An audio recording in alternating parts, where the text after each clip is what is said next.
తెలుగు రాష్ట్ర ప్రజలకు, సమ్మక్క సారలమ్మ భక్తులందరికీ కూడా పేరు పేరున హృదయపూర్వక స్వాగతం, సుస్వాగతం. మినీ మేడారానికి స్వాగతం పలుకుతా ఉన్నాం. సమ్మక్క సారక్క వీరుల జాతర మన మేడారంలో ప్రతి 2 సంవత్సరాలకు ఒకసారి మనం ఘనంగా మరి పెద్ద జాతర నిర్వహించుకుంటాం.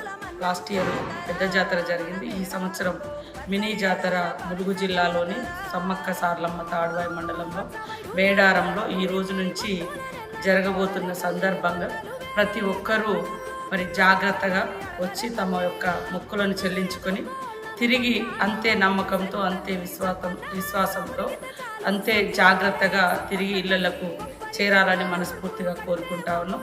మరి ఈ మినీ మేడారానికి కూడా రాష్ట్ర ప్రభుత్వం, ముఖ్యంగా సీఎం రేవంత్ రెడ్డి గారు, అదేవిధంగా డిప్యూటీ సీఎం బట్టి విక్రమార్క గారు మరి 5 కోట్ల రూపాయలను ఇచ్చి మినీ మేడారంతో పాటు ఆ చుట్టుపక్కల ఉన్నటువంటి పిల్ల జాతరగా మనం పిలుచుకునేటువంటి బయక్కపేటలో సమ్మక్క సారలమ్మ జాతర కానీ, ఐలాపురంలో సమ్మక్క సారలమ్మ జాతర కానీ, అదేవిధంగా కొండాయిలో గోవిందరాజు జాతర, అదేవిధంగా కన్నెపల్లిలో సారలమ్మ జాతర, ఇలా చిన్నగా ఈరోజు అన్ని గూడాలలో జాతరలు స్టార్ట్ అవుతూ ఉన్నాయి.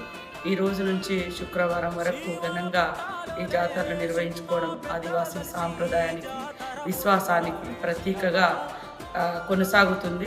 ఈ జాతరకు వచ్చేటువంటి భక్తులందరూ కూడా సంతోషంగా రండి, అంతే సంతోషంగా తిరిగి వెళ్ళడం కోసం మరి వస్తున్నటువంటి క్రమంలో అతివేగం కానీ, తాగి వెహికల్స్ నడపడం కానీ, సెల్ ఫోన్స్ పెట్టుకొని డ్రైవింగ్ చేయడం కానీ, ఫోన్లు మాట్లాడుతూ డ్రైవింగ్ చేయడం కానీ, అదేవిధంగా ఓవర్ స్పీడ్ కానీ ఇది చేయకుండా జాగ్రత్తగా రండి. మరి మేమందరం కూడా మనస్ఫూర్తిగా స్వాగతిస్తాము. అందరికీ శుభాకాంక్షలు.